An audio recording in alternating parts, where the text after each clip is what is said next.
Kemudian masa kerja belum 2 tahun, kemudian masa kerja berdasarkan SK tidak mencukupi 2 tahun. Silakan dicek juga untuk SK-nya itu disinkronkan antara pengalaman kerja, SK yang dimiliki, bagian isian riwayat itu harus dicek lagi ya. Baiklah sobat calon guru semuanya, saya ucapkan selamat bagi teman-teman yang saat ini sudah melakukan pendaftaran P3K 2024 bagi teman-teman yang masuk di gelombang 2. Di sini nanti silakan menunggu jadwal ya. Tentunya di bagian pendaftaran seleksi CASN untuk P3K 2024, salah satu harapan terbesar kita adalah kita harus lulus seleksi administrasi. Ya, pada bagian seleksi administrasi, maka di sini nanti kalau misalkan kita lulus seleksi administrasi, ini akan ada tampilan seperti ini. Selamat Anda lolos tahap administrasi berkas. Ini artinya dari seluruh persyaratan yang kita upload di SSCASN, di sini dari hasil verifikasi berkas oleh verifikator instansi semua checklist, artinya di sini nanti kita lulus seleksi administrasi. Nah, pada bagian ini untuk teman-teman pendaftar dari kalangan honorer, tentunya kunci utama kita harus lulus seleksi administrasi ya, supaya nanti kita bisa ikut seleksi kompetensi. Bagi teman-teman yang mungkin belum melakukan resume, ini tentunya harus diteliti kembali untuk berkas-berkas yang diupload dan juga isian biodata yang diisikan. Jangan sampai di sini nanti kita TMS teman-teman. Pada video ini kita akan berbagi update informasi terbaru, yaitu saat ini sudah banyak sekali ya yang TMS atau tidak lulus seleksi administrasi. Nah, kira-kira contohnya seperti apa dan upaya apa yang dapat kita lakukan supaya kita ini bisa lulus seleksi administrasi. Silahkan simak video ini sampai selesai. Namun sebelum kita lanjutkan, perlu saya ingatkan, bagi teman-teman yang mungkin baru pertama kali menemukan channel Calon Guru ini, silakan klik tombol subscribe-nya, dan aktifkan notifikasi loncengnya, sehingga jika Calon Guru menyajikan update informasi terbaru, kalian tidak akan ketinggalan informasi. Oke sobat calon guru semuanya, baru saja BKN merilis data terbaru untuk pengumuman kelulusan seleksi administrasi sementara berdasarkan dari verifikasi berkas, yang mana kita lihat di sini yang pertama statistik pendaftaran P3K Guru 2024 ya. Ini data yang dipublikasikan oleh BKN, ini adalah kemarin berdasarkan di tanggal 11 Oktober. Untuk P3K Guru ya, di sini data yang sudah mendaftar ini ada 215.340, yang sudah submit ini ada 28 ribuan. Nah, yang verifikasi memenuhi syarat ini lulus tes administrasi ini adalah ada 7.663.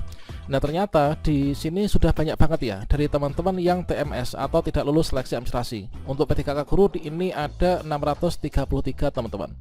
Nah, di sini kalau misalkan kita cek untuk P3K Guru adalah sudah banyak ya untuk yang TMS. Berikutnya kita cek untuk yang di bagian P3K tenaga kesehatan. Di sini untuk pelamarnya itu untuk nakes ya, ini ada 53.887. Kemudian yang submit baru ada 1.200-an. Kemudian di sini yang TMS ini sudah ada 25 ya. Ini untuk yang tenaga kesehatan.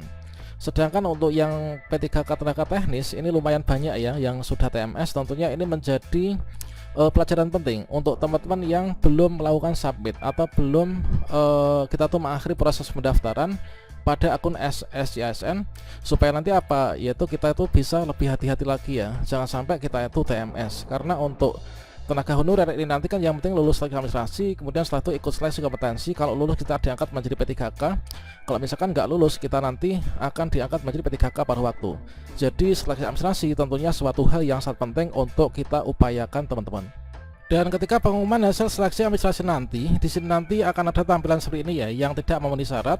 Kita ambilkan contoh pada periode sebelumnya, yaitu akan disampaikan, yaitu misalkan saja kita ambil dari Jatim ya. Di sini jumlah pelamarnya untuk yang P3K teknis ini ada 10.434. Yang tidak lulus ini ada banyak banget ya, ada 4.252.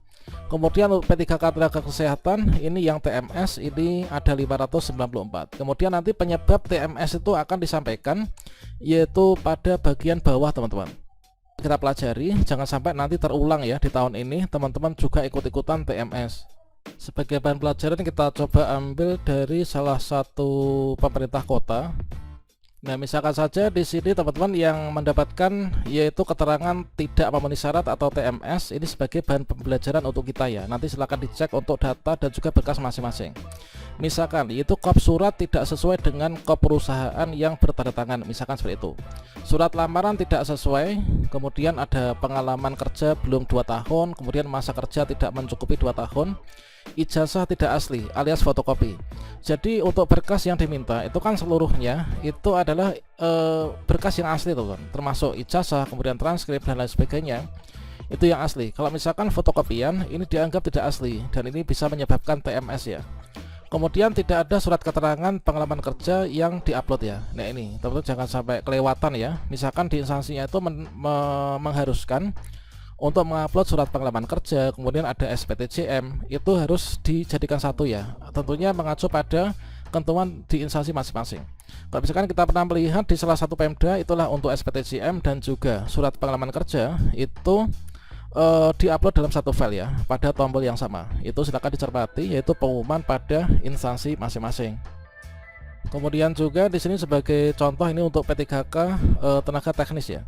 Nah inilah transkrip nilai tidak sesuai. Nah ini bisa jadi transkrip nilainya itu keliru, atau mungkin teman-teman punya ijazah 2 ya, digunakan ijazah apa, transkripnya apa, itu nggak sama. Itu tentunya juga di sini nanti bisa menyebabkan TMS.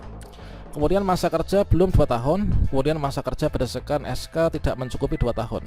Silakan dicek juga untuk SK-nya itu disinkronkan antara pengalaman kerja, SK yang dimiliki, bagian isian riwayat itu harus dicek lagi ya. Masa kerja belum 2 tahun, kemudian masa kerja tidak mencukupi untuk persyaratan khusus ya. Nah ini tahun pengalaman kerja tidak sesuai dengan persyaratan jenis formasi khusus, misalkan SK yang diupload tidak sesuai dengan persyaratan kategori khusus, tidak ada tanda tangan pada surat keterangan pengalaman kerja.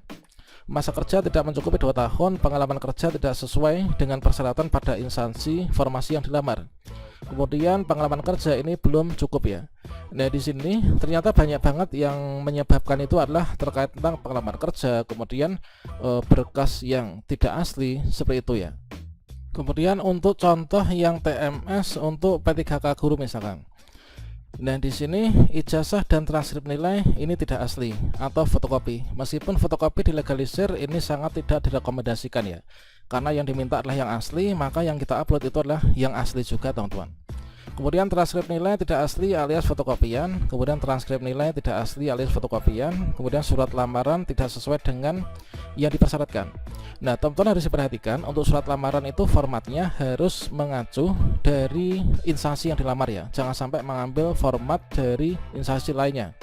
Karena ketentuan untuk formasi satu dengan yang lain itu tentunya berbeda. Kalau misalkan tidak sama dengan format yang diberikan di instansi kita, itu bisa menyebabkan TMS ya.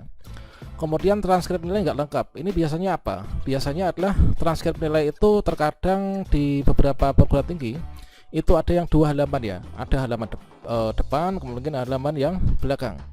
Nah kemarin juga terjadi pada pelamar CPNS. Ini adalah ternyata yang halaman belakangnya itu yang bagian tanda tangan stempelnya dari rektor itu hilang, nggak ada atau nggak dilampirkan, alias yang diberikan itu di sini ada identitas kemudian nilai kita, tapi kalau misalkan di halaman kedua itu nggak masuk ya, di sini dianggap tidak lengkap teman-teman, dan ini bisa menyebabkan TMS ya.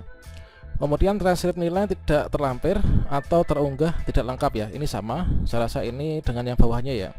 Silakan dicek kembali untuk transkrip nilainya. Kemudian ijazah dan transkrip nilai yang diunggah bukan scan dokumen asli, tapi fotokopi. Nah tentunya ini akan menjadi bahan pertimbangan teman-teman untuk mengecek kembali, yaitu seluruh berkas yang diupload jangan sampai menyebabkan TMS ya. Semoga bermanfaat dan salam sukses untuk kita semuanya. Wassalamualaikum warahmatullahi wabarakatuh.